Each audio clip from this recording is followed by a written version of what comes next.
বাংলাদেশ বনাম শ্রীলঙ্কা গতকাল প্রথম টি-20তে মাঠে নামে এই দুই প্রতিপক্ষ দল।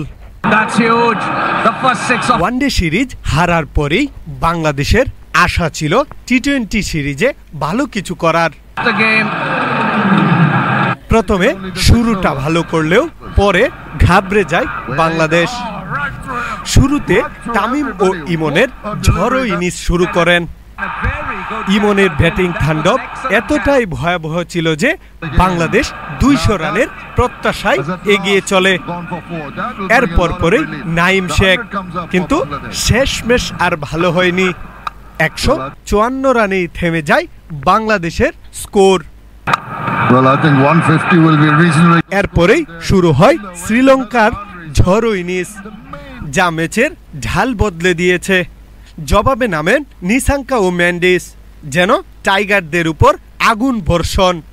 নিশঙ্কার 16 বলে 42 রান, মেন্ডিসের দুর্দান্ত 73 রান। বোলারদের কোনো দিকেই রেহাই নেই।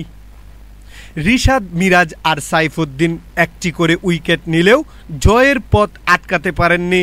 শেষ পর্যন্ত 19তম ওভারে 7 উইকেটে ম্যাচ ছিনিয়ে নেয় লঙ্কানরা। সিরিজে এখন 1-0-তে এগিয়ে গেল লঙ্কানরা। প্রথম ম্যাচে হেরে গেলেও শেষ নয় লড়াই। জেম্বুলায় ফিরতে চান বাংলাদেশ। আত্মবিশ্বাস আর নতুন কৌশল নিয়ে সামনে আরও 2টি ম্যাচ, জেগে ওঠার লড়াইয়ে টাইগাররা। এনামুল হক জুনায়েদ, নিউজ নগর।